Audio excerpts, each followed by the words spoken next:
মাত্র ৩ টাকা খরচ করেই নাকি আমি আমার এই এক বালতি কাপড় কেচে ফেলতে পারবো? এটা কি সম্ভব? কখনো আমি তো বিশ্বাসই করতে পারছি না। আমাকে একজন বলতেছে যে আপনি মাত্র ৩ টাকা খরচ করবেন আর প্রত্যেক দিন এরকম বালতির বালতি কাপড় কাচবেন। তো সেটা পরীক্ষা করার জন্যই আজকে আমি এই এক বালতি কাপড় নিয়ে চলে যাচ্ছি আমার মেশিনে। আজকে আমি কাপড়গুলো কাচবো।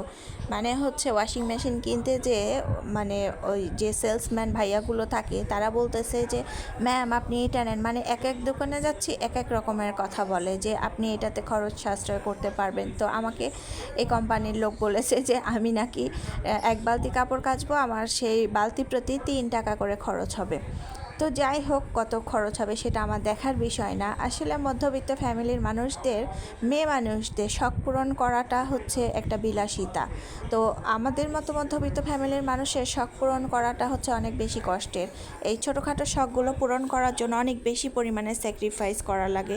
কত কষ্ট করা লাগে সেটা শুধুমাত্র আমাদের মতো মধ্যবিত্ত ফ্যামিলির মেয়েরাই জানি আমরা। আমি আমার ঘরে প্রত্যেক দিন ভাত রান্না করব না, তরকারি রান্না করব না, এরকম দিন আমি অনেক দিন পার করতে পেরে যাই। মানে যে এটা সেটা খেয়ে আমার বাচ্চারা দিন পার করে ফেলতে পারে, কিন্তু আমি কাপড় কাচবো না, আজকের দিনটা আমি কাপড় না কেচে দিনটা পার করব, এরকম আমার একটা দিনও যায় না। আমার যদি প্রচণ্ড পরিমাণে কখনো শরীর খারাপ করে, যদি সারাদিন রেস্ট করতে চাই, তাহলে কাপড় না কেচে আমি যদি সেদিন রেস্ট করি সারাদিন, তাহলে দেখা যাবে যে পরবর্তী দিন আমাকে 2 বালতি ভর্তি কাপড় কাচা লাগে, যেহেতু আমার ছোটো বাচ্চা আর আমার বাচ্চারা অনেক পরিমাণে কাপড় নষ্ট করে।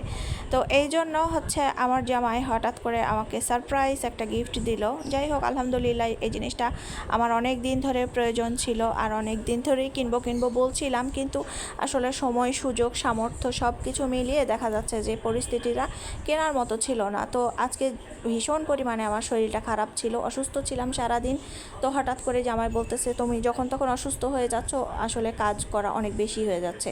তো হুট করে আজকে দোকানে গিয়ে আজকে আমার শখের জিনিসটা কিনে নিয়ে মোটেও এটা আমার কোনো শখের জিনিস না, এটা হচ্ছে আমার অনেক কাজের একটা জিনিস। আমার সময় বাঁচবে, যেহেতু বাইরে অনেক দৌড়াদৌড়ি করা লাগে বাচ্চাদের পেছনে। দেখা যায় যে আমি কাপড় কাচতাম প্রত্যেক দিন রাত 10টা 11টা এরকম সময়, সারাদিন ক্লান্ত থেকে কাজ করতে আর ভালো লাগতো না। তো এই জন্য এই কাজটা আমার জন্য মানে অনেক সহজ করে দিবে। তো এখন বসে বসে আমি ফোন চাপছি আর আমি এটাও আমার জন্য সহজ করে দিল।